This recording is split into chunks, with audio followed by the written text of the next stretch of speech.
What's up, everyone? Welcome to Simulation. Ori and I are going to be talking about unmet needs. So important. So crucial.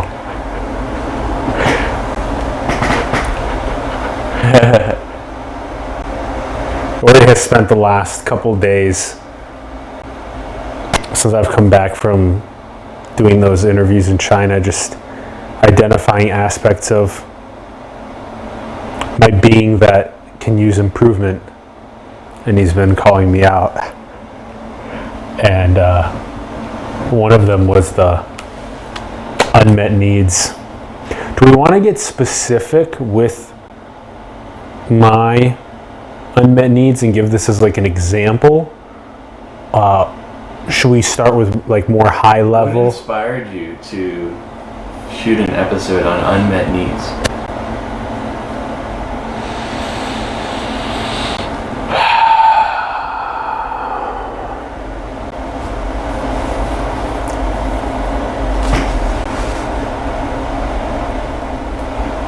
A subject that is so important, as we mentioned at the beginning, yet gets so little coverage out of all of the content that exists.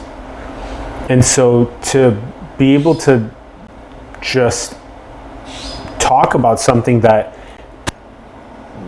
may be viewed as taboo, or I can't show my vulnerability by talking about my unmet needs. That's why we don't talk about them on the internet or even really in person. So to me, fields like that, where it's really clear that people are not talking about them, to me, there's usually something interesting about why. Usually. But it also has something to do with just, in general, the ascension process. You don't want to talk about something that is like in the older part of the Overton window, meaning like you don't want to talk about how owning slaves is okay because that was okay over old thousands of years ago, and now it's like, dude, nobody should own slaves. And so like even though no one's talking about that, we don't want to talk about that. But no one's talking about unmet needs, but so this is like more on the other side of the Overton window, where it's like there's not that many people talking about it, but not because it's like old ethics. This is like new ethics that not enough people are talking about. So that's why we should talk about it. Wow. That's a lot.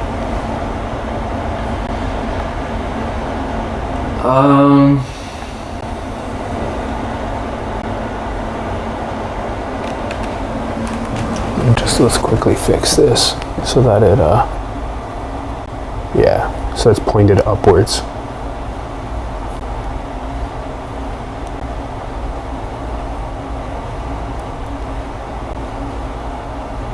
That's better. There we go.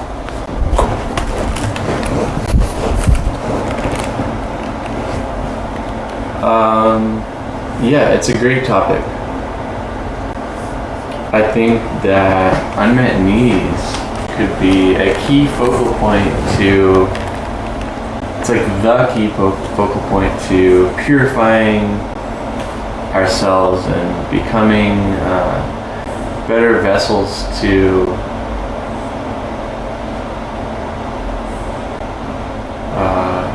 change the world. Okay, so purification was the word that you used. You've been using that word a lot. What does purification mean?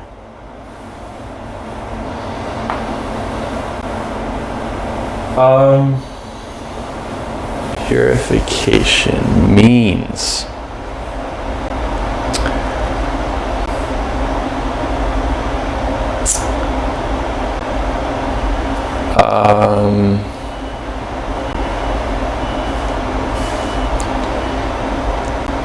purifying our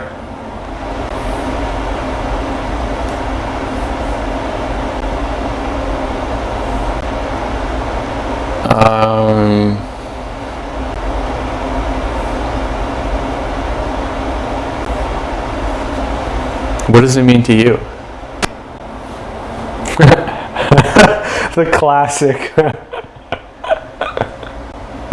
We get this one on the show occasionally. We ask a question and the guest is like, what do you think is the most beautiful thing in the world? They just shoot the question back.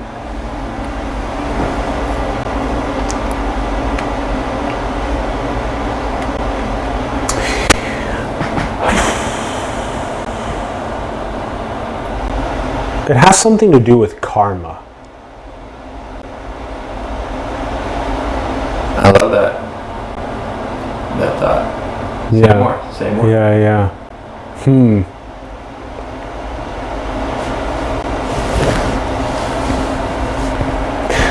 Like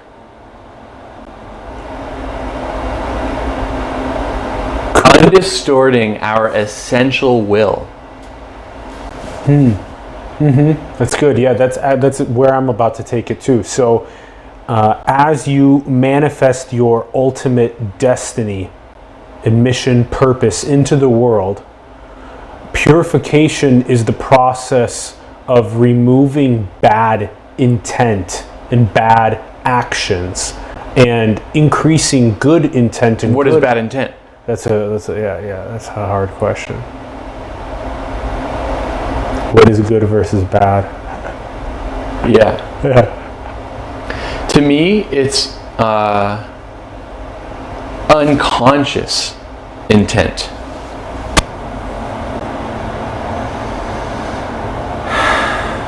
Just that unconscious intent is bad. It's pretty good. Mm-hmm.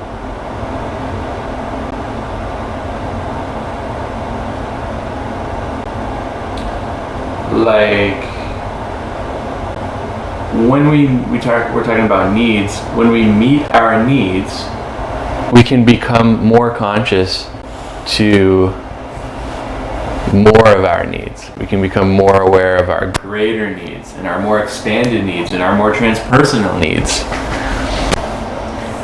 Our bigger self with a capital S, that self's needs. But it starts with meeting the small self needs and having this healthy healing and integration process of our parts. So,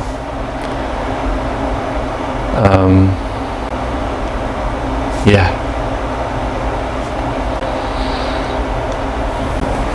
Okay, so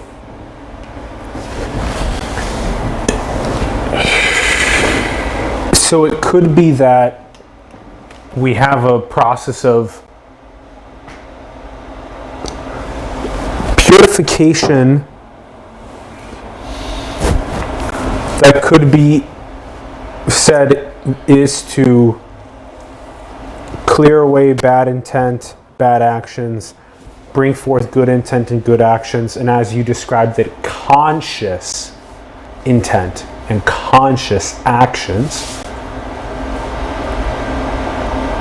Because then once one's actions and intent become conscious, they are more aware of karma and therefore choose good rather than bad, because they know that it has an effect, a cause and effect, a butterfly effect on their lineage and on the people around them and on their prior and forward.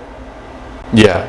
So then you talk about this self that has the small self. Maybe that can be thought of as in this body. Right. And then there's this big self, this higher self, big S self, and that can be thought of maybe as your eternal spirit. Yeah. And the process... Or the collective. Yeah. And so the process of meeting unmet needs and purifying Yeah. starts with the little s self here in this body. Okay, so then what are the most common unmet needs?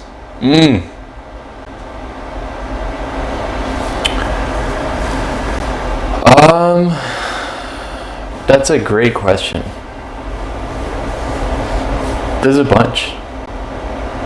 What are the most common unmet needs?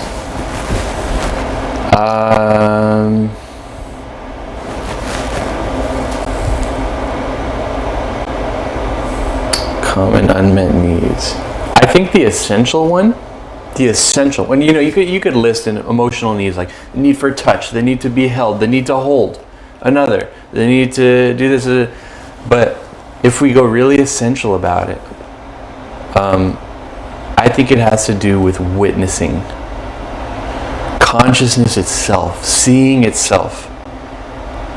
And so in that sense, one can meet all their needs alone. Not saying they have to, but it's all about the effectiveness of the witnessing. So you may have sexual needs, you may have, like the other ones I listed, social, all kinds of needs. But if you get really good at witnessing them, and there's many ways to do that, but basically your consciousness shining its light on this need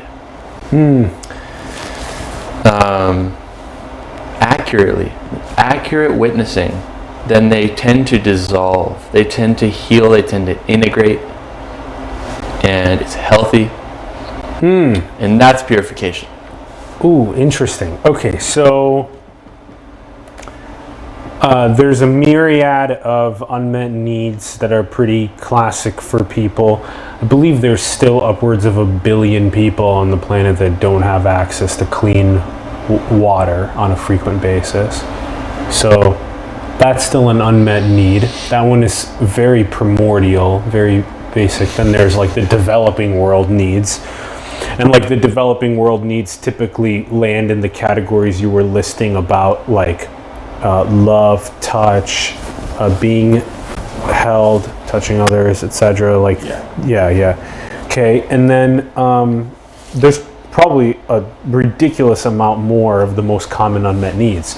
But you said that the most efficacious process of purification is putting the conscious spotlight on the unmet needs.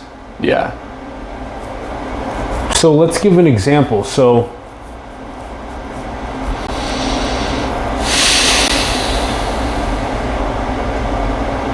let's instead of talking abstractly, let's go right into me. Okay. Yeah, okay. I think that helps people a lot, and it'll help me, and yeah. Okay, so we live in the developing world, so we have shelter, air, food, water, electricity, education, healthcare, basic stuff, transit.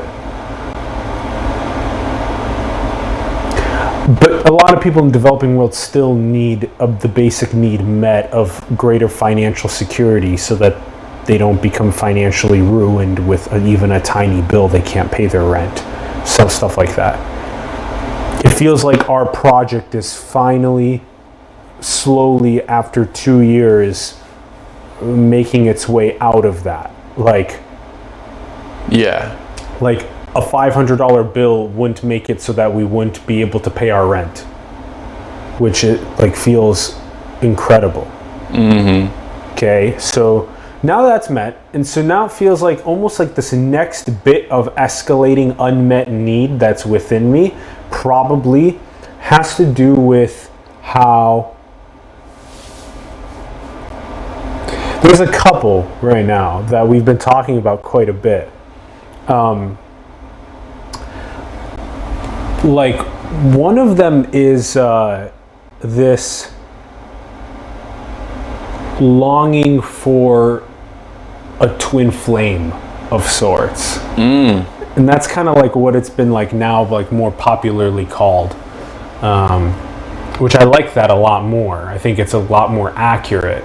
Like this isn't some like swipe right and have one night stand and then, you know, that's like more unconscious behavior. More conscious behavior is more like, I want to identify someone that I don't even care if it's for a month, 3 months, 6 months, 12 months. If that, there could I be feel like we went away from what we were about to do. Which was what? To look at your needs. Okay, well, I'm slowly listing one at least, which is this need for like a twin flame. Okay, so why don't we stay there? Yeah. Okay. I was just intellectualizing about, it doesn't matter the length, blah blah blah. Yeah, right. Yeah. Intellectualizing is one part of seeing, but we also have our gut and our heart. Yeah. And when I dip into my heart, when I think about the emotion around like a twin flame, I melt. Yeah. Interesting. Yeah. So needs are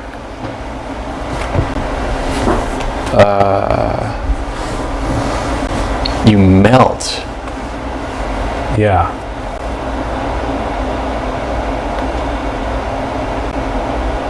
That feels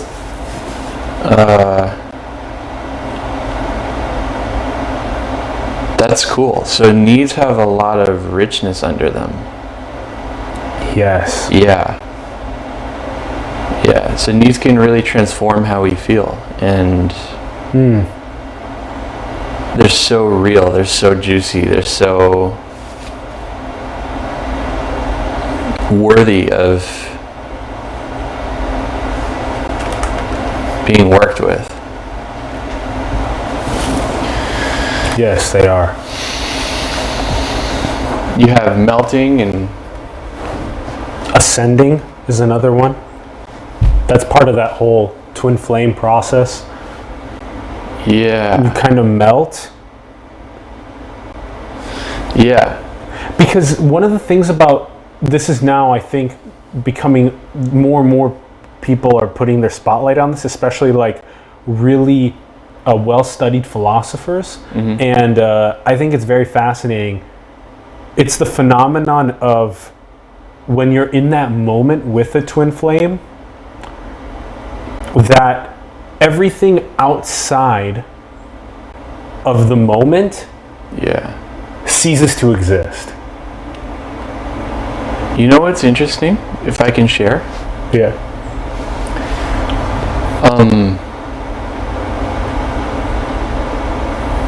When you share that, I have a hard time sharing your joy. Perhaps because of my unmet need. Maybe we talk about that a little bit? Yeah. Okay. I have a need for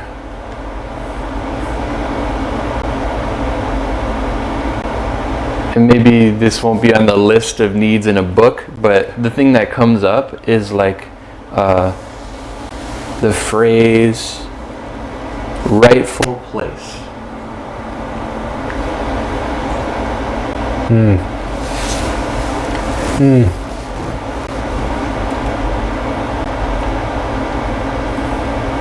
And it feels like that need gets under threat when you share about your need.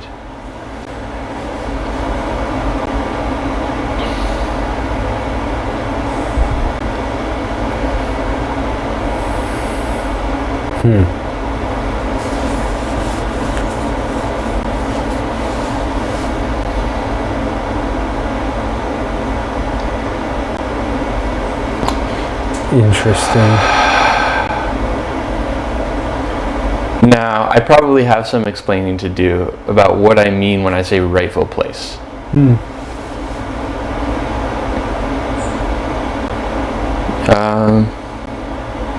If I feel into it, it's like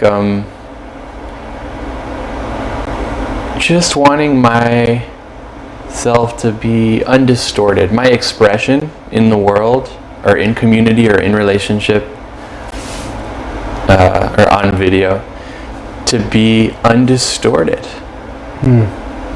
My choice of who I am, my choice of how to be, to be undistorted. And so for that to land in the world, in relationship, on video, in its rightful place.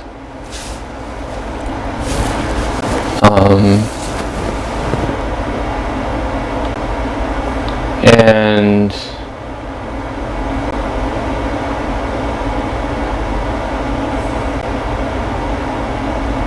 so something about your sharing feels threatening to that need. And I see your eyes and your energy field still kind of in this melting, as you put it, state. Yeah. And that's beautiful. And normally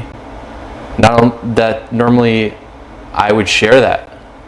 I would, like, your melting is my melting. Yeah, you know? yeah. But in this particular case, I feel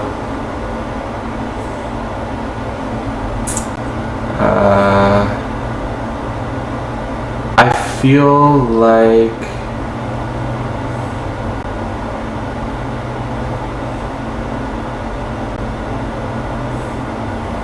I don't know. Feel not that. I feel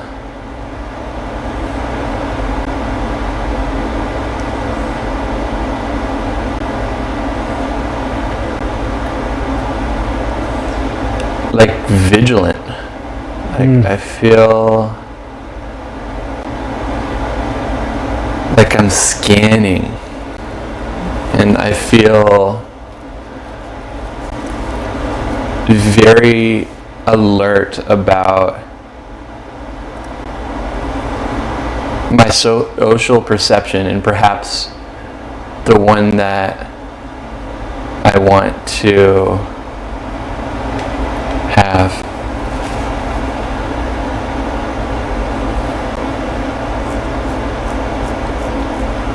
When you're first talking about your place, your rightful place, that is this beautiful journey that happens as you've adventured into this consciousness, for you to be this little s self right now and try and reconnect with this big S self on what did I come here to do? What is my purpose? What is my mission? That it's, and this might be more about how I view myself and view other people. It might not be right with you, with what you're experiencing, but that so much of the time it's important to set our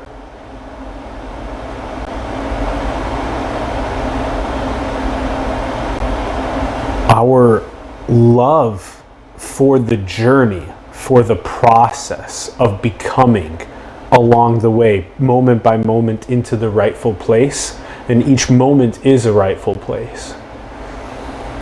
And like the verses, what a lot of the time it looks like is that we say, okay, by this certain age, I'm going to have this certain thing, and then that's going to be my rightful place. And I like it makes sense to have these maybe little like milestones of like, well, we want to have a certain amount of shows done by a certain time, or that we want to go visit a certain country, to do partnership shows by a certain time, like have goals, but also just know that I'm not missing my rightful place by missing one of those goals, maybe, so that it's maybe constantly a process of. Interesting. Also, we're in different parts in our life trajectories, albeit we're the same age. We're in different parts of our life trajectories in the sense that, like, we maybe both have picked up our like what we're passionate about around like the same-ish time, holding space, interviewing. But the karma behind those endeavors is different. Yeah. It's like, if you were just about conscious evolution and you're just in your bed all day, every day, meeting your needs, healing, growing, working with coaches, whatever, then you would be perhaps less connected to the web, the networks that you're here to connect with. Yeah. And so you have this openness, this interest, this readiness for healing and growth, but also in the back of your mind, you're sensitive to the timing of things and the connections you have. Does that resonate? Yeah, that resonates. Yeah, it resonates. And also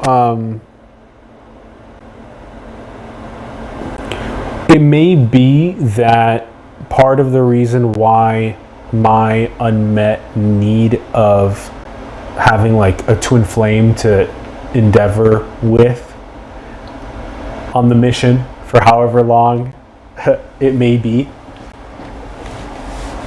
maybe one of the reasons why that unmet need and your unmet need of being in the rightful place may feel a little bit of conflict is that there may be a process of me meeting my twin flame unmet need, and then maybe focusing less on the unmet needs of our project that we're working on. And our project's unmet needs directly catalyze your rightful place as a space holder on larger and larger stages. Yeah. And so that seems to me to make a lot of sense, but also with this whole twin flame thing, I think it's really important to put it into the perspective that it's possible that you and a twin flame could have a very serious ascension process where you're both constantly working on each other in really beautiful nuance, where it actually could benefit my project, it could benefit her project, that type of thing, like a lot. But it could also be a distractor for both her and I in that sense. So it's kind of like, who is this person? If it was truly a twin flame, wouldn't it be one that was a massive catalyst to both endeavors? And so that's one. Okay, one moment with this unmet need, like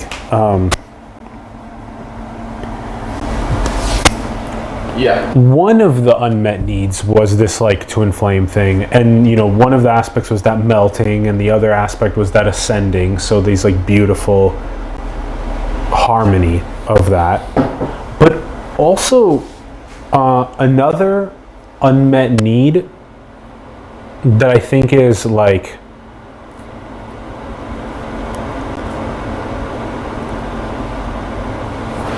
that we should talk about is like we have now accumulated enough ideas and enough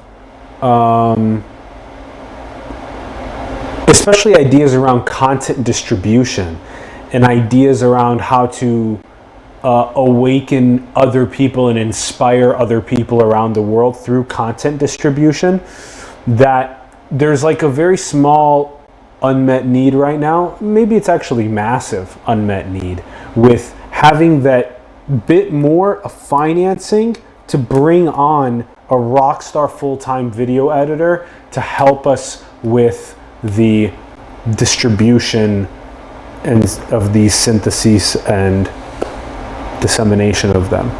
Yeah. Yeah, so that's another one that came up. Yeah. The need for the financial abundance to hire the teammates we need, like a video editor, you say. Yeah.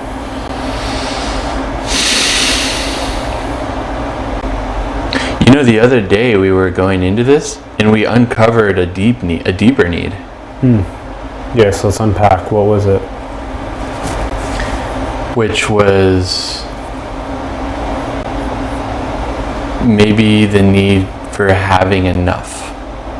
A very basic need. I mean, that's a vibe I get when we bring this up. Yeah. Like, how does it feel emotionally when you really let yourself feel into your body about this desire for a video editor and more financial abundance for the project? Comes Okay. up in your body. Emotionally.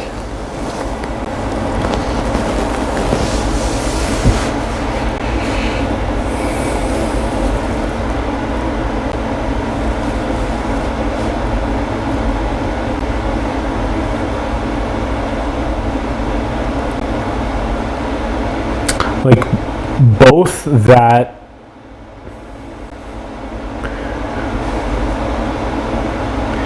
I've had this feeling of this this unmet like basic support that could help the show grow faster since like 2 years ago, but that now 2 years later we're at a much more significant milestone where it makes it more like, okay, come on, like we've done something at least, so it should be easier, which we just talked about a little bit ago. Like a $500 bill isn't going to make it so we can't pay rent next month, but it should be easier for us to send this really cool deck that we've made to the different VCs and philanthropists and literally the people that we interview on our show, and for them to feel like that they want to contribute to sponsoring some episodes, or that they want to advertise on the platform, or that they want to link us up with the people that may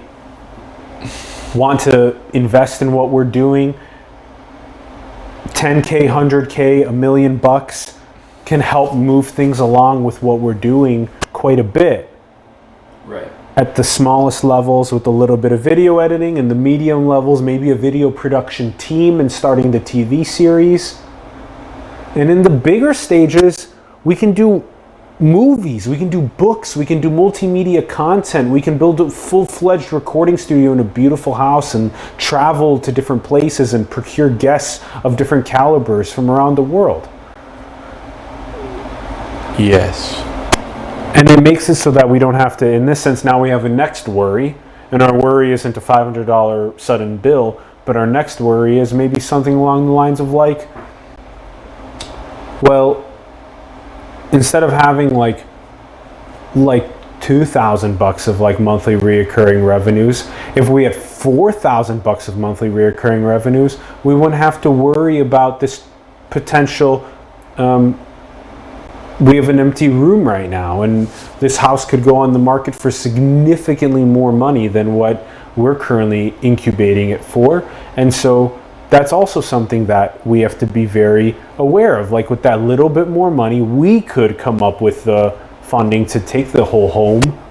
And yeah, and so like that's where we see this in vision. Our vision is that filling the extra bedroom right now with a high caliber video editor and being able to take the whole home with this recording studio in the living room and take off with the vision for at least the next 9 months here. And so now we have to deal with You know, and what's 2 more grand a month to billionaires? It's nothing. We just interviewed one earlier today. Like, right. So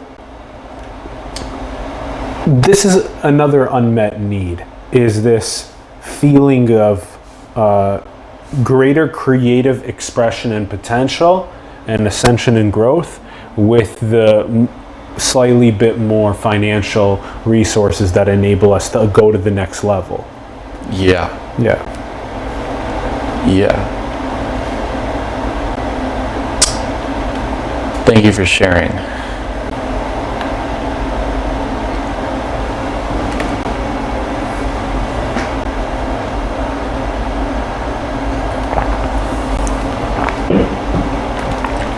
But like that basic need feels like it's pretty much there for a lot of people. That basic unmet need seems like it's there for a lot of people. If only I had that extra, you know, for certain developing parts of the world, it's like 10 or 20 or $100 Yeah. would help them have their business take off. Right. For Needs are a double-sided coin, you know? They're a two-sided coin. But beyond the sides of the coin, there's the need itself and meeting it, and the love-making experience of meeting the need. I love how you called it a love-making experience, because that's what it is. It is. It is. Once you hit that milestone of like, okay, a $500 bill isn't going to ruin us. It's like, that's a love-making feeling. Yeah.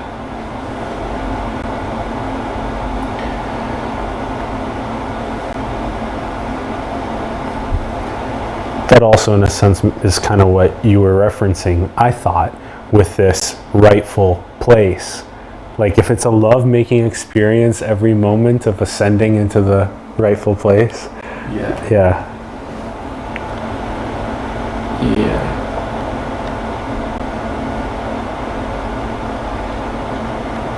That's interesting, but just now when you shared a $500 bill isn't going to ruin us. Yeah.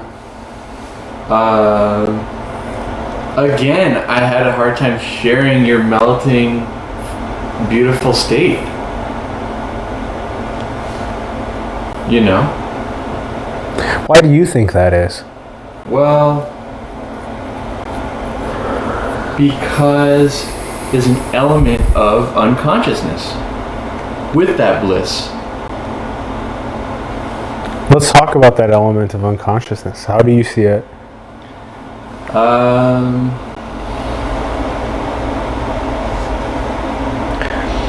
There's an element, you're leaving the $500 bill and you're dreaming up that it's not, You know, you're leaving the $500, but you're not touching the $500 bill and making that statement.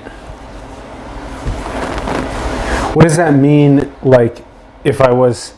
The mean like, reason why you're leaving it, the reason why your perception isn't perfectly clear is because these needs hold weight. Okay. We can't stay touching a $5 bill when needs are so real in us. You know? And so... So what does this mean? Like, I bet a good amount of people are actually experiencing something like this where they're trying to like move to the next level, in a sense. How would you foresee a conscious connection to that what once was an unmet need of being able to fill a $500 bill if one came up? How would you consciously move from that unmet need, maybe integrate it, embody, and move on to the next level? How would you do that process?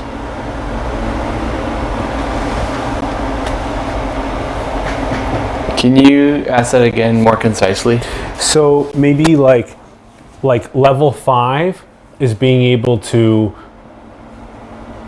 fulfill a $500 bill without issue. And level 4 is having serious issue if a $500 bill comes up. How do you make the move from level 4 to level 5 in a conscious way? Because you told me that I was treating it a little unconsciously. So yeah.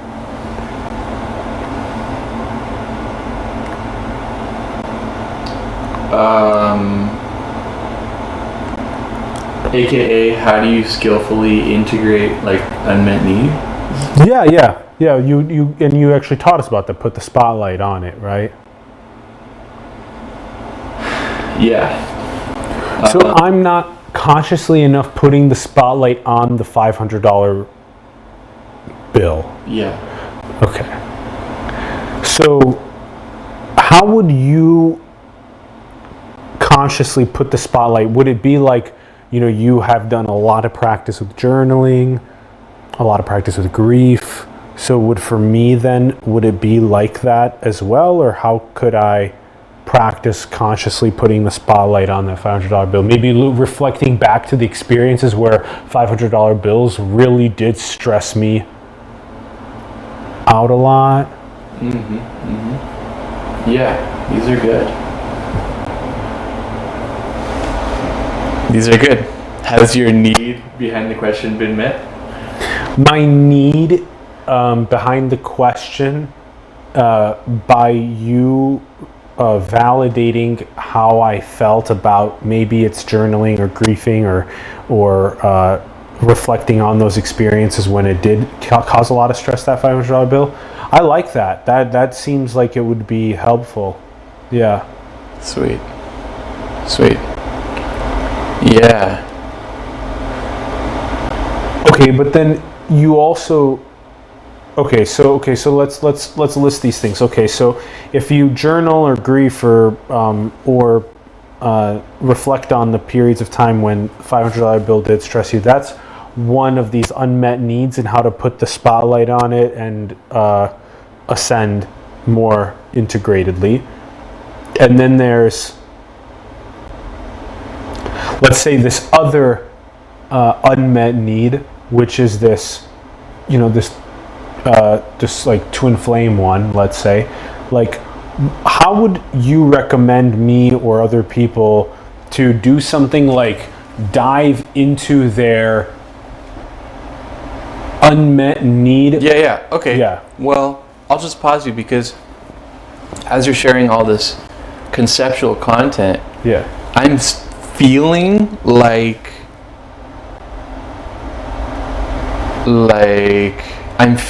like a weighty, dense matter in the room that we've begun to poke at, if you will, and it's still here. It's like a dead animal, and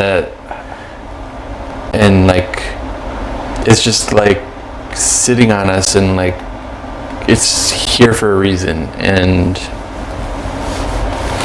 It's probably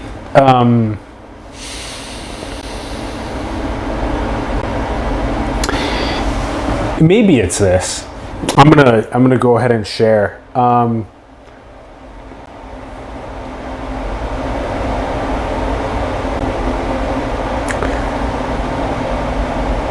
had a very unconscious lapse in my unmet need of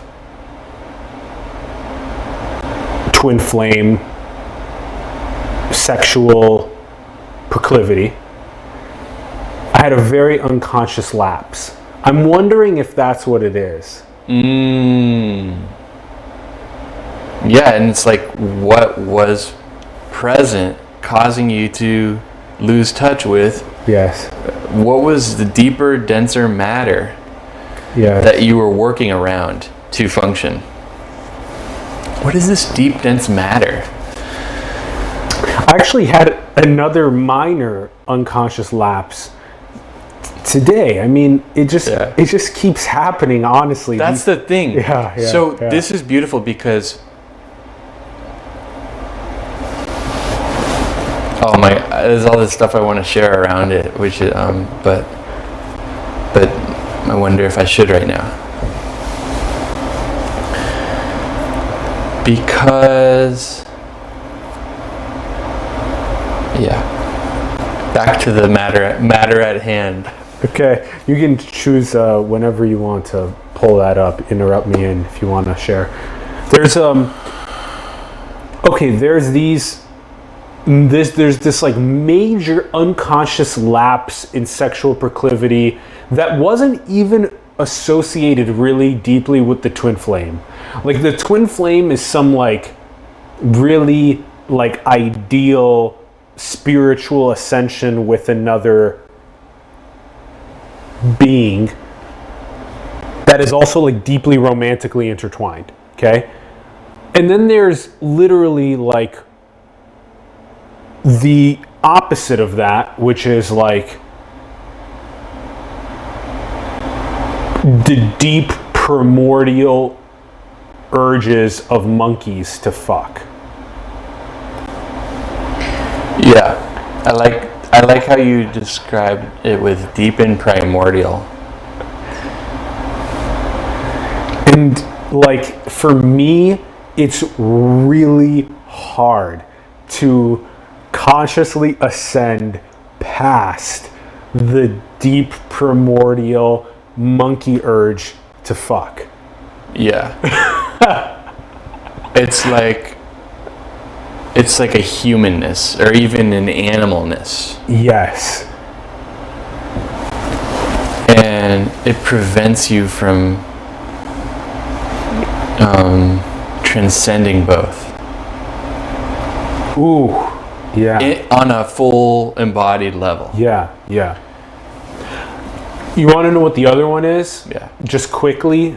The other one, I think that's such a human and animalistic tendency that is very difficult to escape to a higher state of consciousness as a being.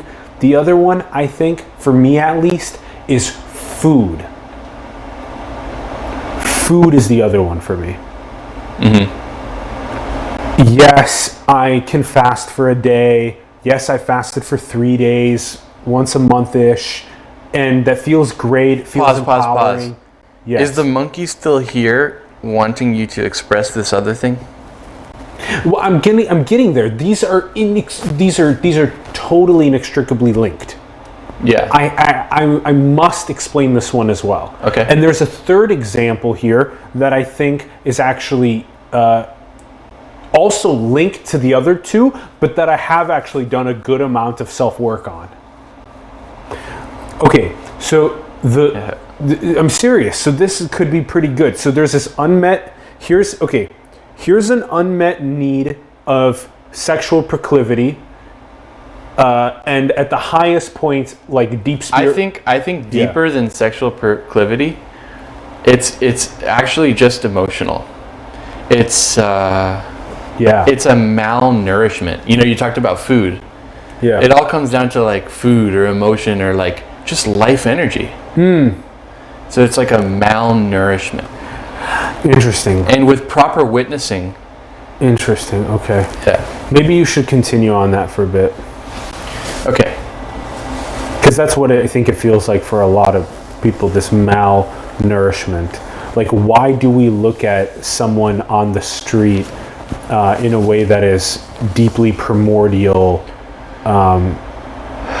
There's some sort of probably malnourishment that's occurring that is like, if there was just a little bit more nourishment with that emotion, like you were describing, that maybe that feeling wouldn't come up. The malnourishment prevents us from touching the infinite nourishment that God has for us. The unconditional love that's here. That's why meeting needs is important, because needs take us away from the unconditional love that is. So, back to the specific example at hand.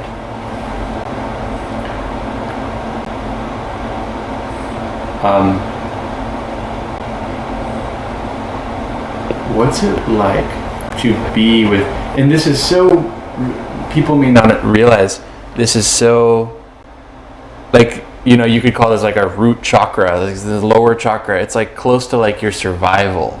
And so it grips you. It grips your being. Yeah. It's not that easy to override. Yes. Yes. And so now we're here with it. We're being present to something real. You know, people call it an inner child. There's a million ways to look at these things, but there's something here and it's real. And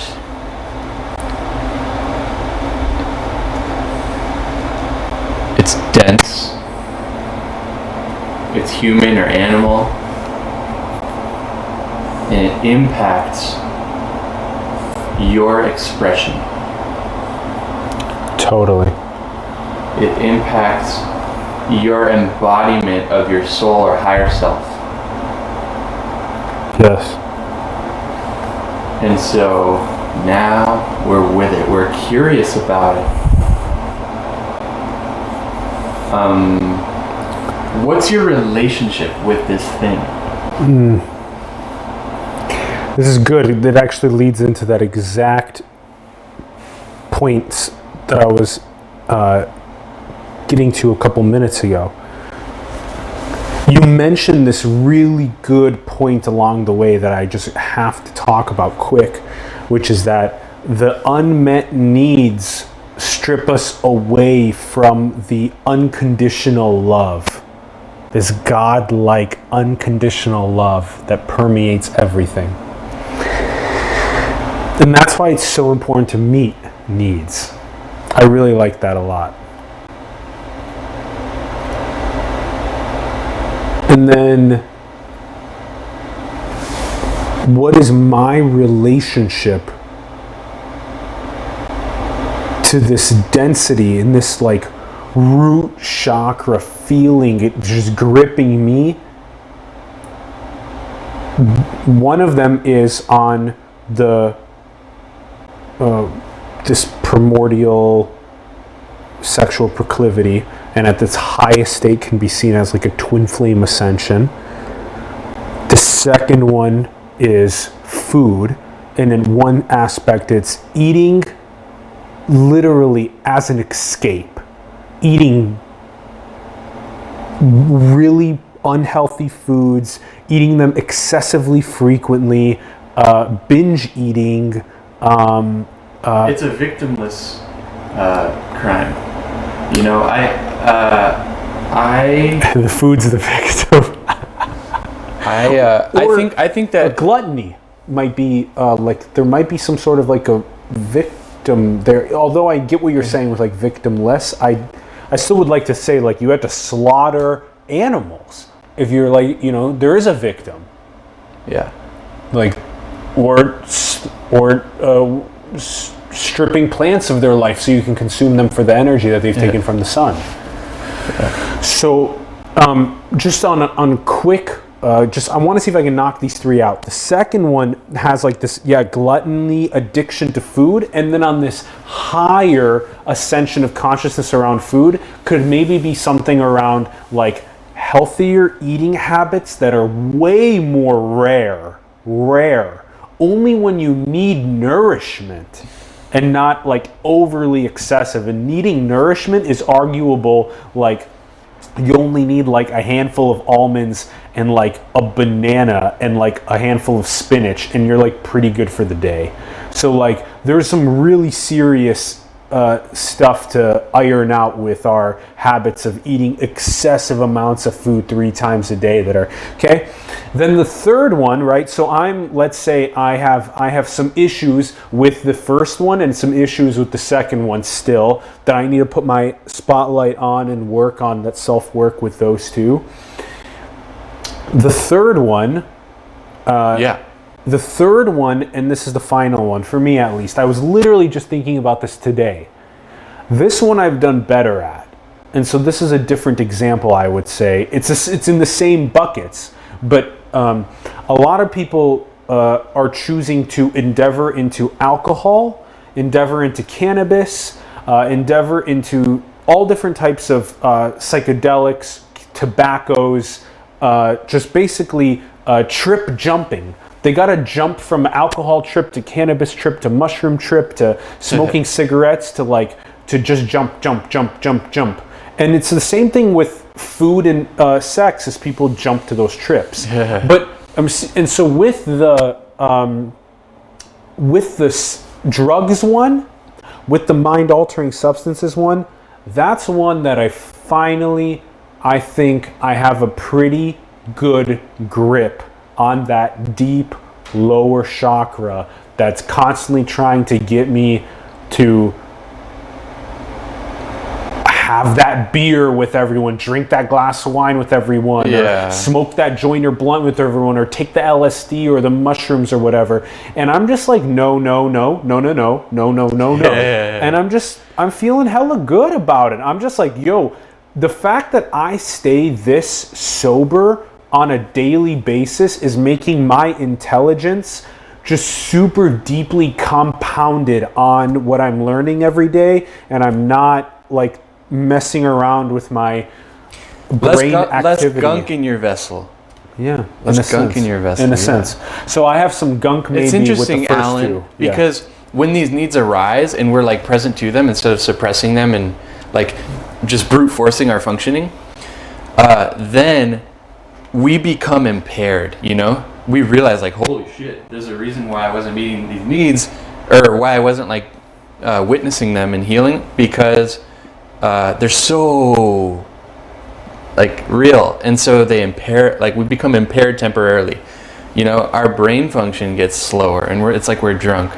But then the after, the before and after, the after is like you're saying, like this kind of our vessels can become industrial grade, and we can become our intelligence, right? The word intelligent, our intelligence becomes vaster.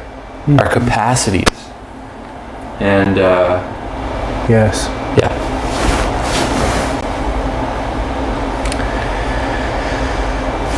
Let's get some water in this vessel. Oh my gosh, that's so good. Damn. So, like, we've probably all felt what Ori's talking about, where your decision making is literally clouded by the unmet needs in the deepest part of the chakra around food, or around sex, or around drugs, or around any of these things. And like, you literally feel like your mind is being clouded during that process. You're like, kind of in a sense, you're like fighting. You're trying to ascend away from the most primordial needs, but like do it in a way, like you said, that is highlighting and spotlighting the different unmet needs, and integrating them as you ascend, and not just like fucking pushing them down and hoping they never volcano back up.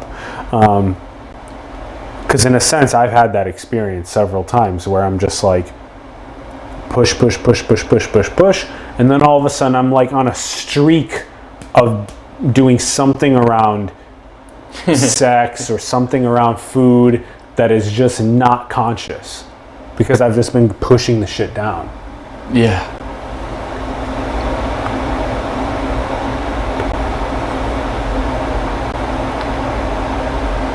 Yeah.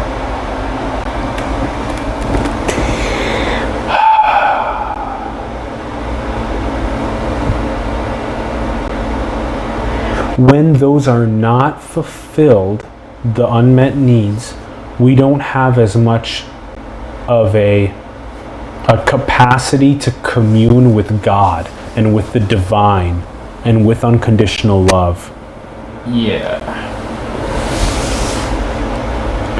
Because here's what happens. I can give you examples for all of these things. With the sex, you're on the street and you're just constantly drooling over the men or the women that you see because you have unmet need there.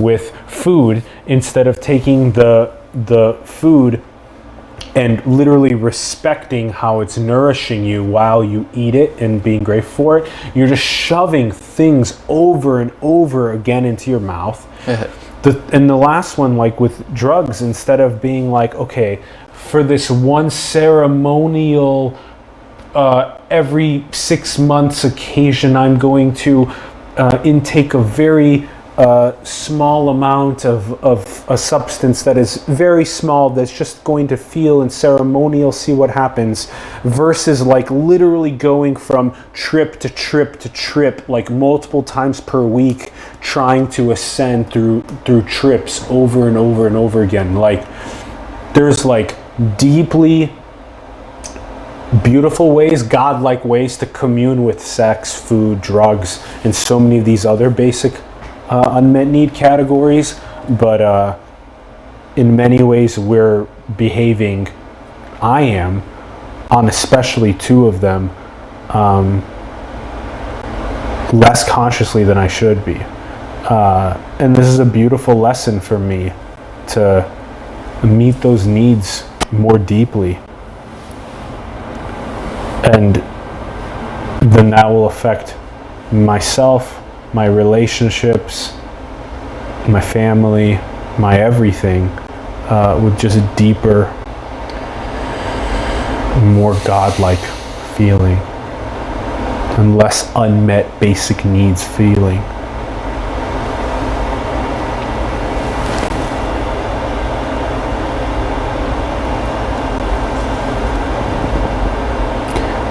This has been really good back and forth. I liked it a lot.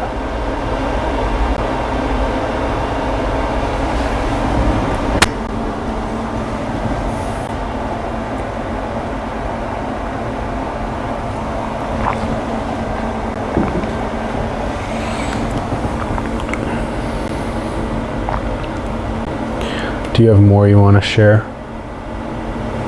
Ori Shapira?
I think that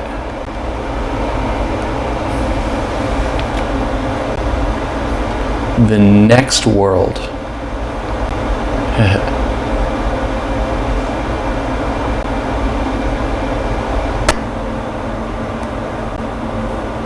shall be one where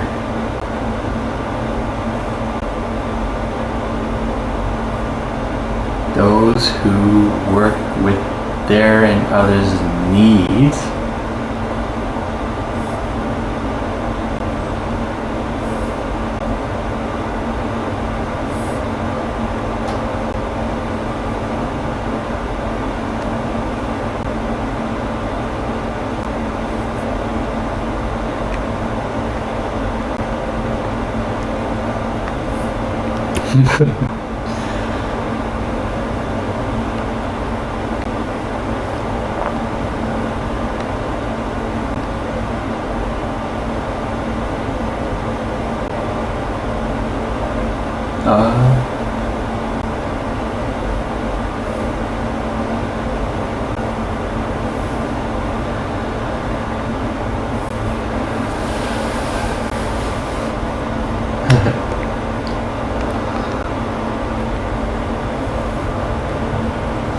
this next iteration, working with unmet needs.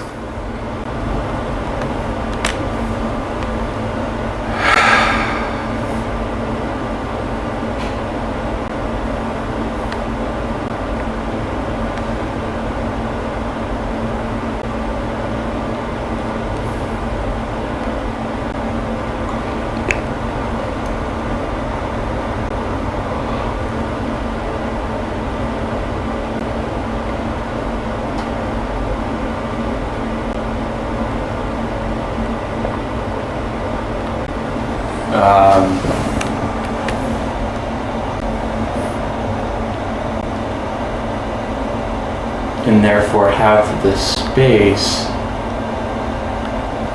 to move without distortion.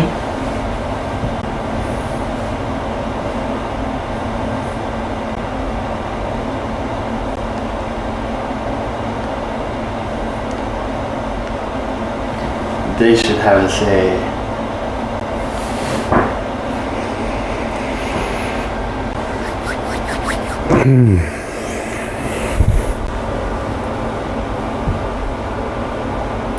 I love that vision.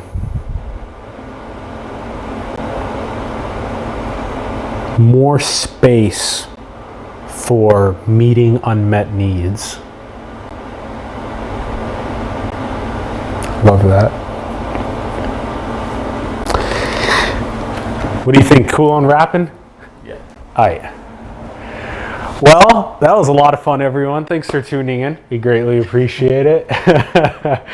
Thank you so much. We'd love to hear your thoughts in the comments below on the episode on unmet needs. Let us know what you're thinking. Have more conversations with your friends, families, coworkers, people online about unmet needs. Let's just have that question be asked more often around our world. What are some of your unmet needs? And just have conscious conversation about that process. So check out the links in the bio below. You know where to support Ori with holding space. You know where to support simulation so we can continue building out this project. And also, like we mentioned during the show, your support will help us get to those next levels. And it is literally as simple as tiny little donations across any of the platforms below. You can find our PayPal, Patreon, cryptocurrency link, all that cool stuff's below. And go and build the future, everyone. Manifest your dreams into the world. We love you very much. Thank you for tuning in, and we'll see you soon. Peace.